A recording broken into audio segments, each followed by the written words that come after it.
Bonjour à tous, bienvenue dans cette deuxième vidéo qui fait suite à ma première vidéo sur la loi d'Ohm, sur les bases de l'électronique, mais aujourd'hui on va voir la loi des nœuds et la loi des mailles. Allez, c'est parti. Donc comme dans la vidéo précédente, on va faire une légère introduction sur l'histoire de la loi des nœuds et la loi des mailles. Donc il faut savoir que déjà que ces deux lois sont aussi connues sous le nom de Kirchhoff et elles sont apparues grâce à Gustav Kirchhoff. Donc qui c'est Gustav Kirchhoff? C'est un Allemand qui est né en 1824 et qui est mort en 1887. Et c'est lui qui en 1845 a découvert, a plutôt mis en apparence les relations qui exprimaient la conservation de l'énergie ainsi que de la charge dans un circuit électronique, c'est-à-dire la loi des mailles et la loi des nœuds. Tout d'abord, commençons par l'explication de la loi des nœuds. Donc, qu'est-ce que c'est cette loi? Cette loi, elle découle directement de la conservation de la charge électrique, en tenant compte bien sûr que ça soit en régime stationnaire. Ces charges ne peuvent s'accumuler à un endroit quelconque du circuit, par exemple en un point. Les charges qui arrivent à un nœud compensent celles qui repartent. Cette loi permet la résolution d'équations électriques grâce à la méthode des nœuds, par exemple. Donc en gros, ce que je veux dire par là, c'est par exemple, regardons le schéma qui est présenté ici à gauche. Donc on a une intensité I1, une intensité I2, I3 et I4. On voit que I1 et I2 rentrent dans le nœud et I3 et I4 sortent de ce nœud-là. Et la loi des nœuds dit que la somme des intensités entrantes est égale à la somme des intensités sortantes. Donc on va finalement retrouver que I1 plus I2 égale I3 plus I4. Donc par la suite, je vais vous faire un exemple, ça sera un peu plus visuel. Donc regardons maintenant la loi des nœuds avec un exemple concret. Donc on a le schéma qui est présenté à gauche et on cherche la valeur de I2. Donc tout d'abord, on regarde nos données. On connaît l'intensité totale qui traverse tout le circuit. On a la tension de 10 volts qui est appliquée à ce circuit-là. On a la valeur de R1, la valeur de R2 et pas la valeur de R3. Donc déjà, qu'est-ce qu'on fait? La résolution. On fait un schéma pour voir justement notre point ici qu'on va appeler notre nœud. Donc avec la loi des nœuds, on a ceci. On a I total, donc 0,25 A, qui va être égal à I2 plus I1. Donc voilà. Maintenant, on regarde ce qu'on peut faire avec nos données. Donc avec 10 volts et R1, on voit bien que 10 volts est appliqué à R1. Donc on va faire la loi d'Ohm pour R1 afin de trouver I1. Voilà. Alors I1, c'est égal à quoi? Avec la loi d'Ohm nous dit que I1 est égal à U divisé par R1. Donc on trouve 0,1 ampère. Ensuite, on cherche I2. Donc la loi des nœuds nous dit que I total est égal à I1 plus I2. Donc voilà, on cherche I2 avec la loi des nœuds. On écrit du coup l'équation de la loi des nœuds. On en découle que I2 égale I tot moins I1. Or, on a I1, on a I tot, donc on a I2, 0,15 ampères. Donc voilà. Dans cet exemple-ci, la loi des nœuds a été très simple à appliquer, mais il faut savoir que on peut avoir un nœud avec 5 embranchements et que le circuit peut être beaucoup plus complexe. Mais si on comprend le principe de la loi, que l'intensité entrante, la somme des intensités entrantes égale à la somme des intensités sortantes, alors on peut vraiment tout résoudre, bien sûr, si on a les données. Regardons maintenant la loi des mailles, qui est aussi une loi très importante et qui, couplée avec la loi des nœuds et la loi d'Ohm, va permettre de nous résoudre beaucoup de problèmes en électronique. Alors d'abord, il faut se définir ce qu'est une maille. Une maille, c'est le parcours fermé sur un circuit électronique ou électrique. La loi des mailles nous dit ceci. La somme des tensions dans une maille est égale à 0. Bien sûr, il faut savoir le sens des tensions de chaque dipôle. Regardons quelques exemples. Voici un exemple. Donc, on a un circuit électrique avec une résistance R1, une résistance R2 et deux générateurs de tension continue E1 et E2. Donc qu'est-ce qu'une maille? Alors voilà, c'est un parcours fermé sur un circuit. Donc parcours fermé, on a par exemple B, A, E2, R2 et R1. Ici on a une première boucle qu'on appellera B1. On a une deuxième boucle qu'on peut appeler B2 qui fait B, R1, A, E1. Mais il faut savoir aussi qu'on a une troisième boucle et qui va représenter ici B, R2, E2, A, E1. Donc une plus grosse boucle. Donc on reprend la loi des mailles, on nous dit que la somme des mailles est égale à 0.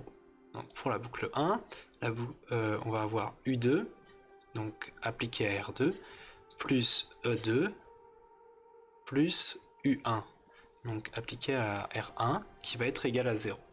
Dans la boucle 2, on va avoir E1 plus U1 qui est égal à 0. Et dans la boucle 3, on va avoir E1 plus E2 plus U2 qui est égal à 0. Donc si on a les renseignements par exemple de E1, E2, on va facilement trouver U2, après on va pouvoir trouver U1, et voilà, ça sera très simple. Donc par contre ce qu'il faut savoir, c'est par exemple pour un générateur de tension continue, la tension, le sens de la tension est la suivante. On va du moins vers le plus. Donc là, on va l'appeler la tension E, va du moins vers le plus. Pour un dipôle type résistance, il faut regarder la direction de l'intensité. Si la direction de l'intensité est dans ce sens-ci, alors la tension U sera dans le sens inverse. Maintenant qu'on a toutes les informations sur ce qu'est une maille, comment appliquer la loi des mailles, on va regarder un exemple. Regardons donc notre exemple. Donc on a le même circuit que précédemment qu'on a traité dans la loi des nœuds, mais cette fois-ci on va chercher R3. Donc la résolution est la suivante, on peut recalculer I1 et I2, mais ça on l'a fait précédemment, donc on va passer vite dessus. Donc voilà, on avait I2 égale 0,15 A. Maintenant, on sait que c'est 0,15 A, donc là on a 0,25 A, il y a 0,15 A qui va ici et 0,10 A qui va ici. Dans les 0,15 A, cette intensité va traverser R3 et R2. On a la valeur de R2, on peut donc facilement trouver U2 grâce à la loi d'Ohm. Voilà, on trouve 1,5 V. Ensuite, on va chercher U3 avec la loi des mailles. Donc comme on l'a dit précédemment, on a un générateur de tension, donc on va aller du moins vers le plus pour le sens de E. Ensuite U3, on sait que l'intensité rentre comme ceci, donc U3 va être dans le sens inverse de l'intensité, ainsi que U2, donc on a ce sens-là. Pour U1, c'est la même chose, l'intensité rentre comme ceci dans l'élément résistif, donc on trouve U1 dans ce sens-ci. Maintenant, on peut faire une loi des mailles. Donc, on peut résoudre, pour trouver U3, on peut faire deux mailles. Donc, la première qui est U3 plus U2 plus U1 égale à 0, ou la deuxième qui est U3 plus U2 plus E égale à 0. Maintenant qu'on a ces deux équations et le sens des tensions, on peut facilement en déduire que U3 c'est égal à U2 moins E. Or, E est déjà négatif. Si on regarde le sens dans cette boucle-ci, donc si on part d'ici, on a E positif, U négatif, U2 négatif. Donc, on peut en déduire que U3 est égal à moins U2 plus E. Donc, moins 1,5 V plus 10 volts, et finalement, on trouve bien 8,5 volts pour U3. Si on regarde, bien sûr, avec ce 8,5 volts, on peut facilement retrouver U1 égale à 10 volts. Si on fait 8,5 plus 1,5, on trouve bien U1 égale à 10 volts, comme on l'avait dit précédemment. Or, on cherche R3, c'est facile, il suffit de faire la loi d'Ohm, et on trouve R3 environ égal à 57 ohms. Regardons maintenant un deuxième exemple un peu plus compliqué. On cherche ici les intensités I1, I2 et I3 qui circulent respectivement dans R1, R2 et R3. Le schéma suivant nous donne toutes les informations pour les résistances, c'est-à-dire qu'elles sont toutes égales à 1 kΩ. On sait aussi qu'on a 3 générateurs de tension qui sont de 15 volts, 5 volts et 10 volts. La méthode de résolution va être la suivante. On va dans un premier temps chercher toutes les mailles. Donc on n'est pas obligé de tous les avoir pour résoudre ce circuit, mais pour s'entraîner, on va en trouver la plupart. Donc ici on a 7 mailles, il y en a peut-être plus, j'en ai peut-être oublié mais je ne pense pas. Par exemple la maille ici, ou encore celle-ci, ou encore celle-ci, ou encore tout le circuit ici, il y a la maille 6 par exemple. Donc voilà, il y a beaucoup de mailles, mais on va pas s'en servir de tous. Ensuite, on va chercher l'orientation des tensions. Donc comme on l'a dit précédemment, on sait qu'on a 3 générateurs de tension de source continue, E1, E2 et E3, et que le sens des tensions sont dirigés du moins vers le plus. Ici, donc on sait maintenant l'orientation de ces tensions-ci. Ensuite, on va regarder l'orientation des tensions dans R1, R2, R3. Donc il faut trouver le sens de l'intensité en entrée de chaque dipôle résistif. Donc pour ceci, ma méthode est la suivante. Donc je vais regarder la maille où on a la tension la plus élevée. Donc la tension la plus élevée ici c'est 15 volts. Donc pour notre premier circuit, pour notre première maille, on va prendre AFEHD, donc on a bien E1. Et on va regarder lequel domine, lequel de ces deux générateurs de tension va dominer sur l'autre. Ici, on a E1 qui est supérieur à E3, donc E1 l'emporte. C'est donc l'intensité en dA va donc être dirigée de D vers A. Donc le sens de la tension sera de A vers D. Ensuite, on regarde pour la maille numéro 6, donc celle-ci. Donc on a E1 et on a toujours E3. E1 qui est la tension la plus élevée. Donc on va ensuite regarder. Alors voilà, donc on a toujours E1 qui domine E3. Donc l'intensité ICB va être dirigée de C vers B et IGF va être dirigée de G vers F. Donc on a bien le sens des intensités, donc qui va faire comme ceci. Donc la sens des tensions va être dans le sens inverse de l'intensité. On peut donc faire les petites flèches pour pouvoir se repérer dans nos mailles. Et là, maintenant qu'on a tout, on a les mailles et les sens, on va facilement pouvoir trouver les valeurs de I1, I2 et I3. Passons maintenant à la résolution. Donc, je vais rappeler les mailles qu'on a établies précédemment. Je les remets en haut à droite. Donc maintenant on va regarder par exemple ici la maille 2. Donc la maille 2 c'est laquelle? C'est celle-ci. Toc, toc, toc, toc. On va pouvoir calculer U1. En effet, quand on regarde cette maille-ci, on a U1, E1, E2. Notre seul inconnu c'est U1. On écrit donc la loi des mailles. Donc U1 plus E1 plus E2 égale à 0. Or, ici, si on regarde le sens de nos flèches, on a E1 qui est négatif, si on va dans ce sens-ci. Voilà, donc on peut facilement établir que U1 est égal à E1 moins E2, c'est-à-dire 15 moins 10, qui fait bien 5 volts.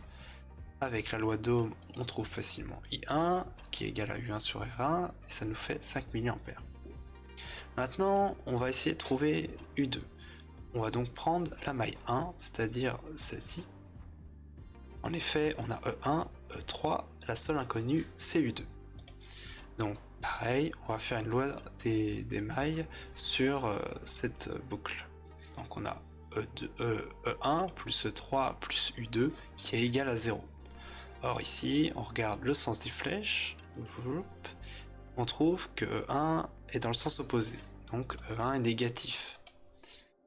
Ensuite, on peut facilement du coup trouver U2, c'est E1 moins E3, donc 15 moins 5, et on trouve bien U2 égale à 10 volts. Avec la loi d'Ohm, on trouve facilement I2 et on trouve 10 mA. Ensuite, regardons U3. On va prendre notre boucle, cette boucle-ci. Donc B, G, E, H, C. On a E2 et E3. On a le sens de chaque tension. On sait que si on regarde le sens des flèches, on sait que E2 est négatif. Donc voilà, on repose notre loi des mailles, donc E3 plus E2 plus U3 est égal à 0. Or, E2 est négatif, comme on l'a dit précédemment, donc on trouve facilement que U3 c'est égal à E2 moins E3, donc 10 moins 5, et on trouve 5 volts. D'ailleurs, ici, je me suis trompé, normalement c'est U3 qui est égal à ça, bien sûr. Donc on trouve ensuite I3, donc I3 c'est égal à U3 divisé par R3, et on trouve 5 mA. Je me suis trompé dans les notations, c'est U3 et R3 ici. Donc voilà. Donc maintenant, on a réussi à résoudre ce problème-ci. Donc au premier abord, il paraissait compliqué, mais finalement, en l'abordant avec la loi des mailles, on trouve facilement toutes nos données et on peut trouver facilement I1, I2, I3. Sur cet exercice, je vais donc vous laisser et je vais vous dire à la prochaine pour de nouvelles vidéos.